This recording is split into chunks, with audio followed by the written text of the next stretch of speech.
Welcome to another edition of Teach the Geek interviews. My name is Neil Thompson. I'm the founder of Teach the Geek. It's a platform for science and engineering professionals. I'm also the creator of the Teach the Geek to Speak online public speaking course. You can learn more about it at teachthegeek.com. Again, that's teachthegeek.com. Today, my guest is Dr. Darren Lipomi. He's a professor in nanoengineering, studying the areas of soft electronics for solar cells, biosensors, and artificial touch. He's also a podcaster and has a YouTube channel addressing topics related to STEM in academia. I'm interested to learn more about his journey to becoming a professor, his research, and the ways in which public speaking has benefited his career. Welcome to Teach the Geek interviews, Dr. Lipomi. Thanks, Neil. It's really a pleasure to be here. So from the bit of research I did on you, I saw that you got your degrees in chemistry. Where did that interest in chemistry come from?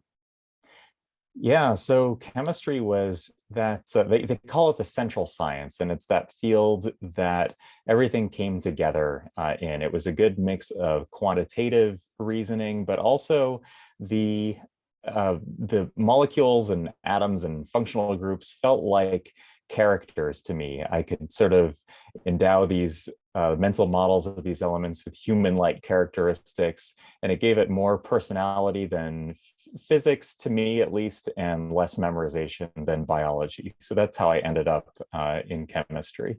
Oh man, I hated biology in high school so much for that same reason, all that memorization. Because I have a poor memory, just generally. I don't remember. It's just such kind of embarrassing. No matter where I leave, I never can find my car. I park it someplace and then I come outside and I'm just looking. I don't know where my car is. There's been a Yeah, I'm the same way. I've got to take cell phone pictures of the surroundings just so that I can find my bearings when I'm looking for where I parked. I remember I went to this concert one time and I parked my car. I'm telling you, I walked around for half an hour looking for my car. I had no clue where it was. Yeah, I've been there. Yeah, but then you didn't stop with an undergraduate degree. You got your PhD. What was the motivation to do that? Yeah, so at first I always knew that I wanted to do something or I could continue learning. Of course, you could do that in any field, but when it's your job to continue learning, it makes it easier. Maybe there was a little bit of fear too, like I hadn't really had a job in the real world, and I'm like, well, I really like school. I'm good at it. I might as well stay in school and get some letters after my name and maybe have a closer, a better opportunity to maybe become my own boss sooner if I went into academia. And I just wanted to keep on learning in a formal environment.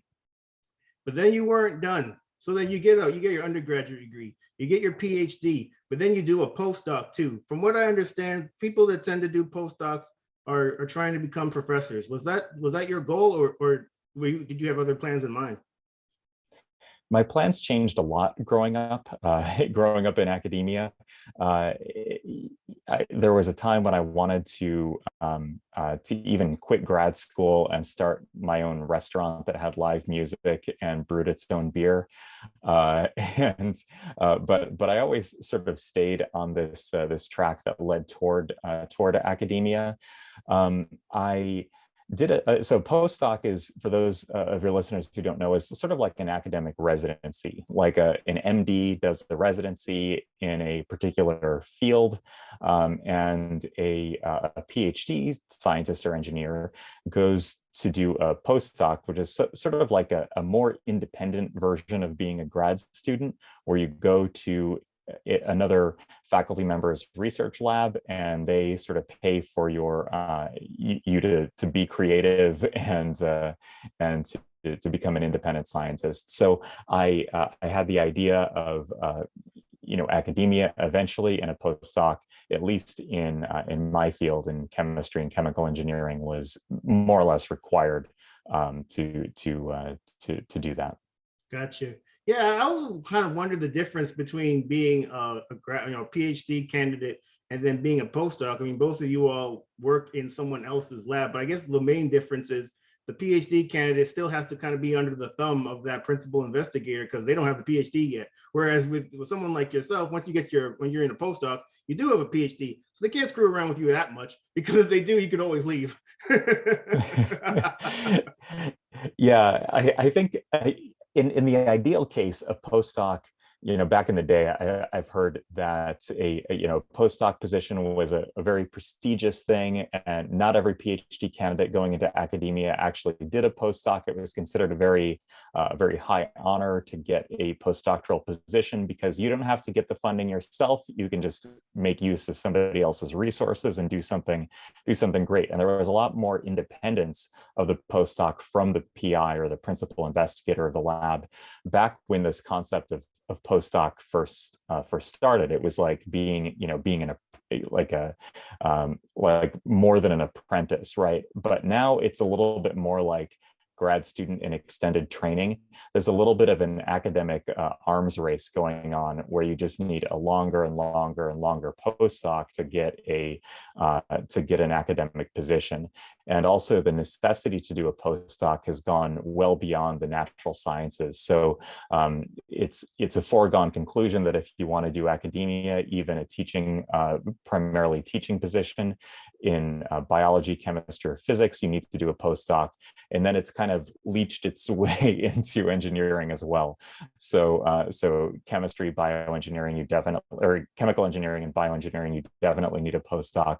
And it's becoming more and more and more common in mechanical and electrical and computer engineering as well. Although it's not complete, the requirement for postdoc is not completely saturated those disciplines. It's becoming that way. So it's a little bit like being a senior. Ideally, it's more like you're this independent scientist just working in someone else's group, or engineer working in someone's group. But the postdocs tend to be treated more and more like just super senior graduate students, for better or worse. Oh, okay. I don't like the sound of that, Dr. Lipomi. I don't like the sound of that at all. I liked how it was in the day when it was kind of a prestigious thing, but now it's kind of like, if you want to be a tenure track professor and you don't have a postdoc, good luck, because people are going to kind of not give you even a fair look, because pretty much everybody coming out of a PhD and wanting to be a professor, you're probably told you have to go somewhere else. You got to do a postdoc, and you got to do it for a couple of years, and then you can look at tenure track positions. But before then, it's probably not going to happen for you. And another thing it does, because I know this for a fact. I mean, you said when you're a postdoc, you get your own funding, but it's certainly not a whole lot of money. I don't think you're not becoming a millionaire off of a postdoctoral fellowship. So it extends the amount of time where you can't be making good money, and you have to be doing this to finally get to where you want to go. It's just like, come on, man. I just want to be a professor.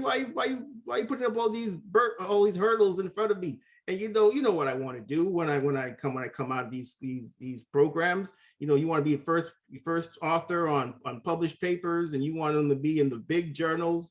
It's keeping people in this kind of in this, I guess, this subservient role longer than perhaps they have to be. Yeah, it's kind of like a pyramid in that sense. I hate to be depressing about it, but something needs to change in the academic training structure. Postdoc is lucky to make more than 50K, whereas a grad student, might be 28, 35K, depending on where they are. Damn. Especially if you're in an expensive part of the country. Like, if you're gonna do a postdoc, you gotta do it in the middle of nowhere where nothing costs anything. Right. That's right. Don't be doing no postdoc in LA or in New York and in those expensive cities. Nah. You got to go to Idaho. Yeah. From the bit of research I also saw, Dr. Lipomi, you got a certificate in entrepreneurship. Did this have anything to do with that, the restaurant that you wanted to open with the beer that you were brewing, or was there ever a thought that perhaps you were going to become an entrepreneur instead?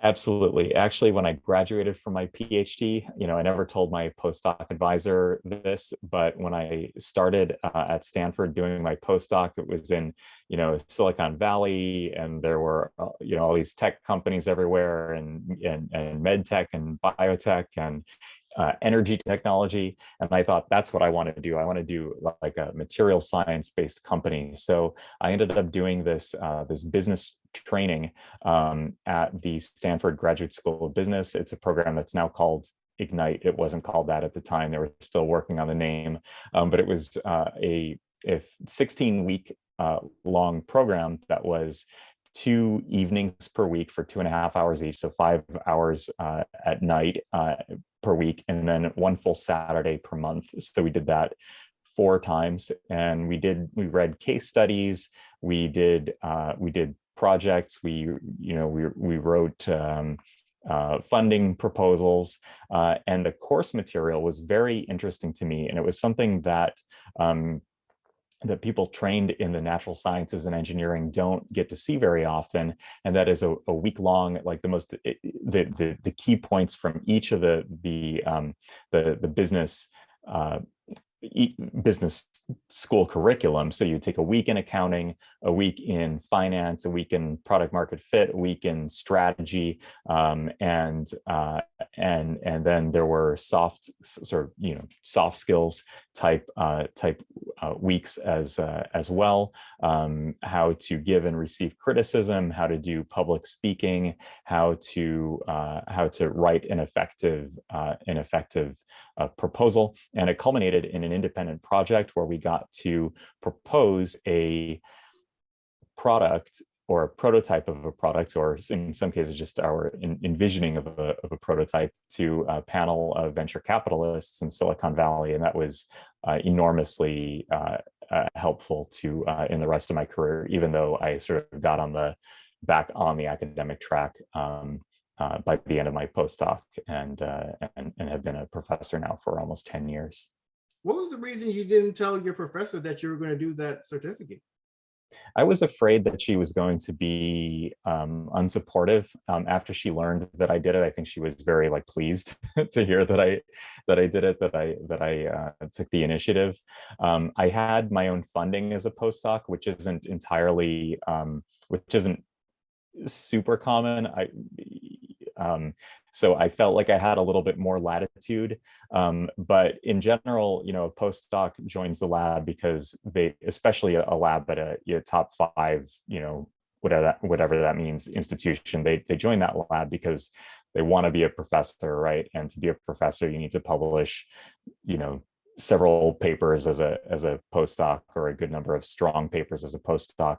And I had the impression that her view of me would be degraded if she knew that I had this interest. But it turned out, maybe not to be that well-founded of a fear, because when she eventually did find out, she was fine with it. But I had already secured an academic position by then, and maybe it was easier to swallow. That's so interesting, because I get the sense that you're not a unicorn in that sense, that other people doing postdocs may not have wanted to tell their PIs that they were potentially going a different way than staying in academia. I've definitely heard stories about people who ended up leaving academia, going into industry, maybe working for a nonprofit, and their PI not being all that happy about it. They maybe think, I spent all this time with this person trying to get them ready to be in academia on the tenure track, and did I waste all my time on this person? And for them to just go into industry, you could have done that after you finished your PhD. But you know what? People's minds change, and it's your life to live at the end of the day. So if someone's going to be upset because you made a different choice, well, I guess it's just they're going to have to be upset.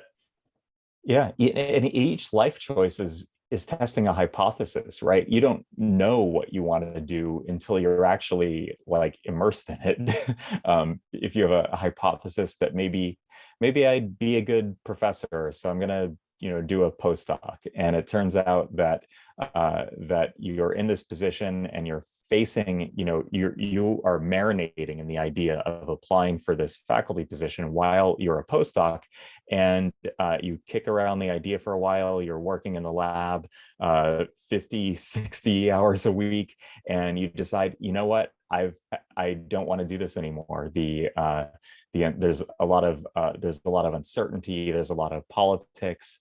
There's a lot of weird kind of fame-seeking competition in academia. I don't, I thought I wanted to do this, but I don't want to do it anymore. And you have to sometimes put yourself in the position where your choice, your hypothesis about your life is about to become a reality before you're in a position to actually make a different choice. Yeah, no question. I mentioned in the intro that you work on nanoengineering.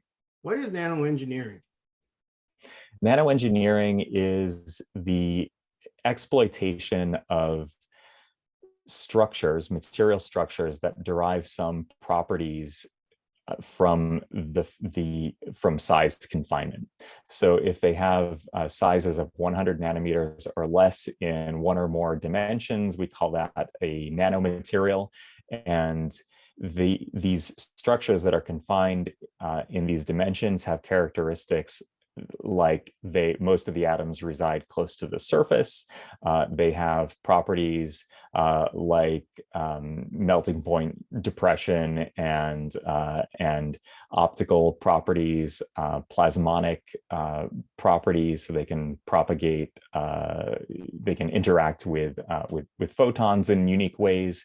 They usually have interesting scattering properties. They can have interesting biological functionality. So most cancer drugs now, at least small molecule cancer drugs, are encapsulated in some kind of nanostructured material. A good example of a nanomaterial that has been in the news in the last 2 years are the mRNA vaccines.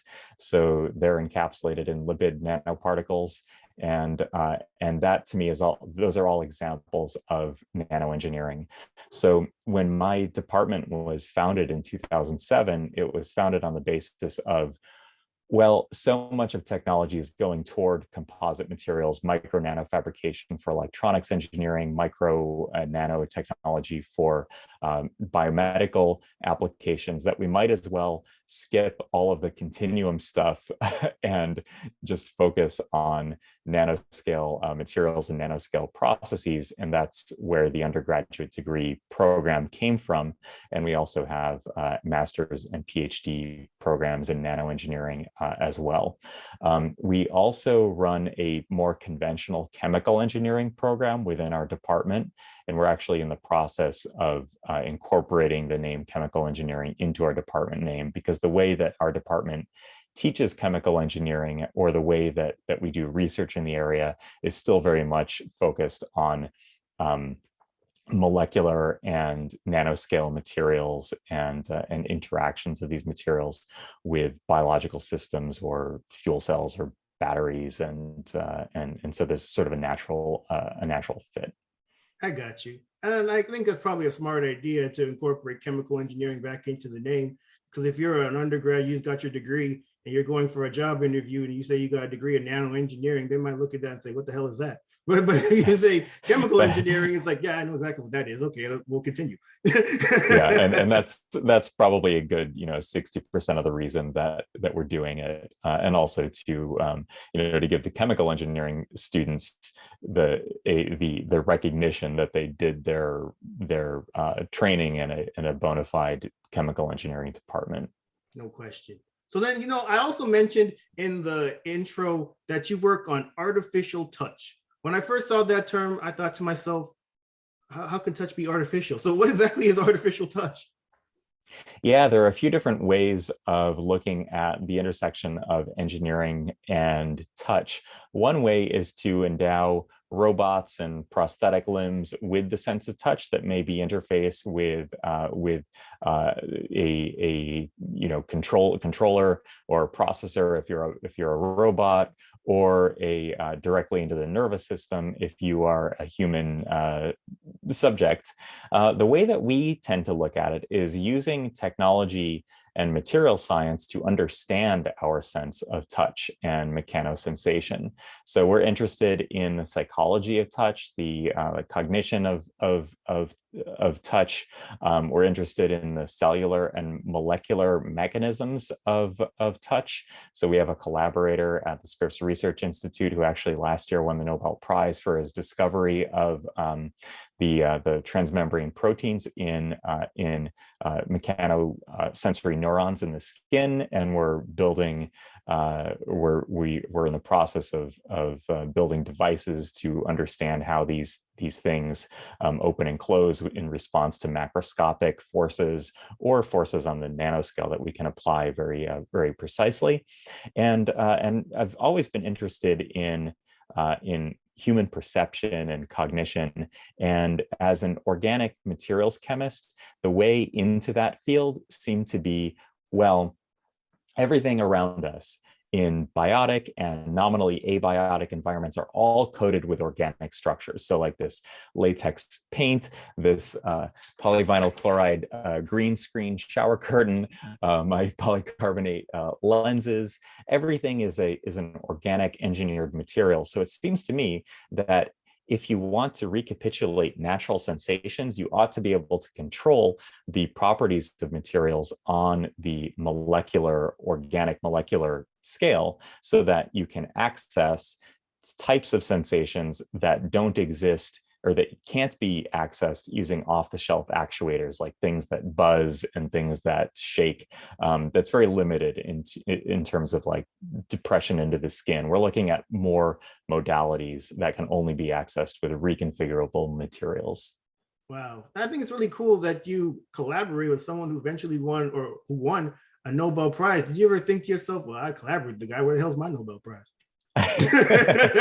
yeah. So unfortunately, the announcement of the award came out before he won the Nobel Prize. So the grant that we have together came out before he won the Nobel Prize. And if they had only waited a few years for some papers to come out from this collaboration, then I could have basked in the reflected glory of the Nobel Prize, even though, you know, I'm not going to win it myself, but at least there would have been that attention, you know, shown on the work. Nice. But we were a little late, or the Nobel Prize committee was a little early.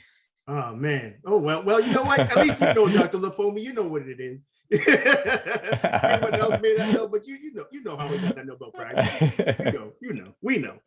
And the people gonna watch this interview, they know too now. So you're a professor. So as a professor, I assume that you teach classes. So you have to, or at least it would probably be a good idea if you got comfortable talking in front of people. Is that something that you've always been good at? And if not, what'd you do to get better at it?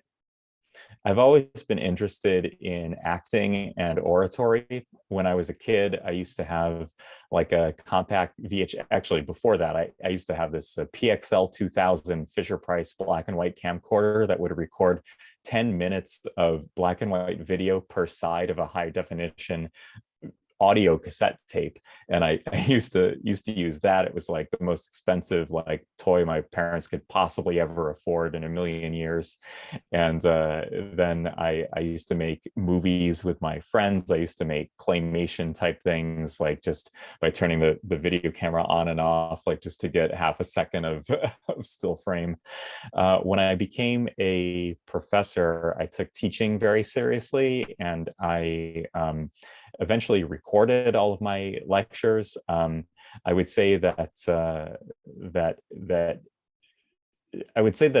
speaking is a big part of what makes me interesting as a scientist or as an educator. I really love doing it.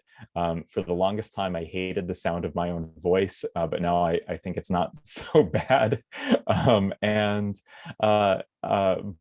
I always wanted to I like the stage. I don't like I'm not an extrovert in like social settings, but I do like when I can speak with authority and instruct people, and teach them about something for the first time. That's one of the most pleasant experiences in my professional life. Fulfilling experiences. Do you have a process for putting your presentations together? And if so, what is it? I try to empathize with the audience, and if I'm giving a technical presentation, I think about the the strata of people that may be watching it. And I don't mean like socioeconomic strata, I mean strata of like how much of an expert are they in my in my discipline. So there are people in the community at like a community center talk that don't have any technical experience. There are people who are technical experts in their own field and know something about science and engineering, but don't know my field. There are people in my field, but who haven't worked exactly on like a project that I work on. And there are, and what I try to do is aim the level of my speaking 1 to 2 layers toward the less knowledgeable side than where I think the median person is at in the talk. And in that way, people who are new to your field, who happen to be in the audience, can learn something for the first time. Those who are saying, yeah, this is known to me, but I'm able to learn something because I have the background to understand. And those who have been doing the experiments and like know what you're saying, like say my students who did the experiments that I'm talking about are in the audience, they can say, that's maybe another way to explain it that I might be able to use in my own presentations. So I really try to empathize with the audience. That's what I would say. You missed out on a group that could potentially be in the audience, Dr. Lipomi, especially if you're at a conference. It's the haters, the people who are working exactly on what you're working on. And they're looking to poke them holes. Oh, did you think about doing this? Did you think about doing that? Yeah, you got them people too. It's like, I was trying to stay positive, Neil. Yeah, I've seen that happen. I'm going to these conference talks. It's like, man, these guys going to throw hands like. Oh yeah. I picture, in 1870 or whatever, when Thomas Henry Huxley was defending Darwin's theory, and somebody in the audience, in London got up and said, "I think that your theory is rubbish, sir." Sometimes, those conversations can be fun to have. They can be a little bit jarring, but once you get some seniority, you learn how to handle those people. Yeah, and if all else fails, you say, "Meet me outside." I'll handle you out there in the parking lot. I mentioned also that you have a podcast and a YouTube channel. What do you hope people get out of the podcast and the YouTube channel? I'm hoping that people learn what it's like to be a scientist, an engineer in a variety of contexts. I do the podcast not as kind of like a wowie thing, like here's what science we did, but it's kind of like a peri-scientific podcast. So we talk about issues of mental health, scientific communication, a lot of the things actually that you talk about on Teach the Geek. We talk about how to write grant proposals. We talk about how to work with your PI, how to manage up in a grad school setting. And I hope that what it does is empower students and early career researchers to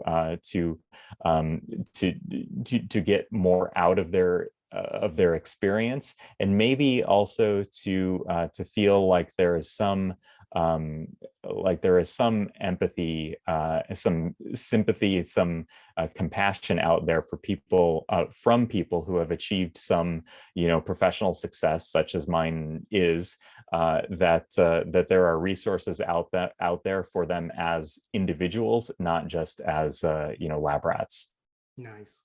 Well, this has been great talking to you, Dr. Lipomi. Thank you for being a guest. How can people get in touch with you? Yeah, I'm very active on Twitter. So my Twitter handle is just my name with Darren Lipomi with an underscore in between. And my YouTube channel is I think it's the same thing. It's also Darren Lipomi. We have another podcast called, so one podcast is called Molecular Podcasting, and that's sort of my catch-all podcast. But we have another one that's an interview show that I run through the Idea Engineering Student Center called Ideas in STEM Ed. That's available on Spotify and Apple, and cross-posted on YouTube as well. So you can find those on the internet at your leisure. Excellent. Well, this marks the end of another edition of Teach the Geek interviews. My name is Neil Thompson, founder of Teach the Geek. It's an online platform for science and engineering professionals. I'm also the creator of the Teach the Geek to Speak online public speaking course. You can learn about it at teachthegeek.com. Again, that's teachthegeek.com. Until next time, take care and stay safe. Thank you, Dr. Lipomi. Thank you, Neil.